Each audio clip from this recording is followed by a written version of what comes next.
Hello friends, ఈరోజు మనము మసాలా ఆమ్లెట్కి ఏమేమి పదార్థాలు కావాలో చూద్దాం. సో ముందుగా దీన్ని సాల్ట్ కొద్దిగా వేసుకోవాలి. అందులోకి కొద్దిగా వాటర్ వేసుకుంటున్నాను, ఎందుకంటే సాల్ట్ డైరెక్ట్గా ఎగ్గులోకి కలసదు కాబట్టి. సో వాటర్ వేస్తే బాగా మిక్స్ అవుతుంది. సో కొద్దిగా పసుపు, అలాగే కొద్దిగా ధనియా పౌడర్,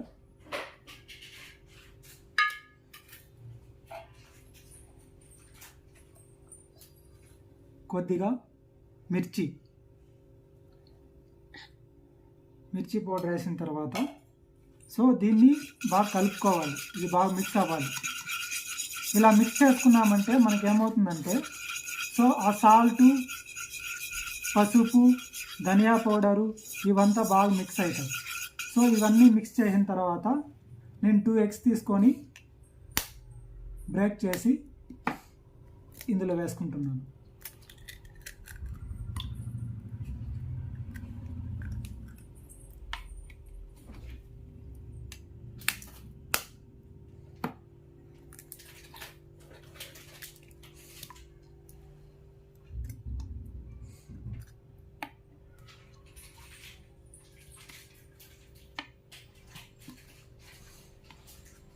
ఇలా బ్రేక్ చేసిన తర్వాత దీన్ని ఫోర్క్తో బీట్ చేసుకుంటే చాలా బాగా మిక్స్ అవుతుంది.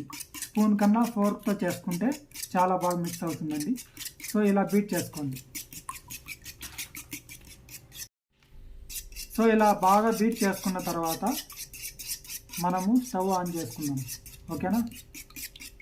సో మనము ముందుగా ప్యాన్ పెట్టుకొని అందులోకి ఈ బటర్ అనేది వేసుకోవాలి. బటర్ బాగా ఇట్లా స్ప్రెడ్ అయ్యేలాగా చూసుకోండి ప్యాన్ మొత్తం.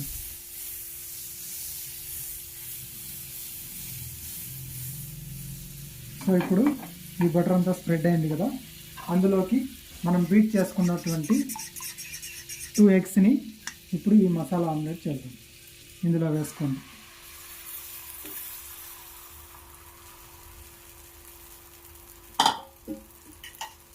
సో ఇది ఆమ్లెట్ చేసేటప్పుడు ఎప్పుడు కానీ మనము లో ఫ్లేమ్లో పెట్టుకొని చేసుకుంటే ఆమ్లెట్ బాగా ఉడుకుతుంది. సో 1 minute అయిన తర్వాత కొద్దిగా దానిపైన ఆయిల్ కూడా వేసుకుంటే, అంటే మనము ఆమ్లెట్ తిప్పిస్తాం కదండి, అప్పుడు అతుక్కోకుండా ఉంటుంది కాబట్టి ఆయిల్ కొద్దిగా వేసుకోండి. ఇప్పుడు ఒక సైడ్ కాలింది కాబట్టి ఇంకో సైడ్ మనం ఫ్లిప్ చేసుకుందాం.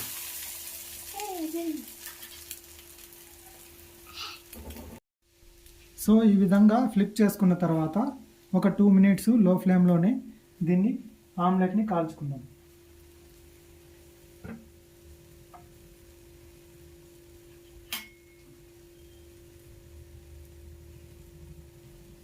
సో 2 minutes అయిన తర్వాత మళ్ళీ ఫ్లిప్ చేసుకొని చూడండి ఫ్రెండ్స్, ఎంతో రుచికరమైన మసాలా ఆమ్లెట్ ఎంతో సింపుల్గా ఈజీగా మనము చేసుకోవచ్చు. Within minute it will be ready.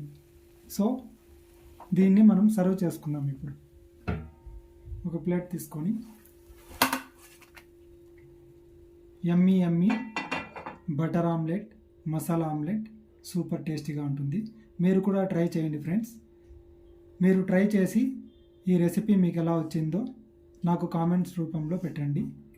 అలాగే మీ ఫ్రెండ్స్కి, ఫ్యామిలీ మెంబర్స్కి షేర్ చేయండి. నా వీడియో మీకు నచ్చినట్లయితే ప్లీజ్ సబ్స్క్రైబ్ చేయండి. Thank you so much.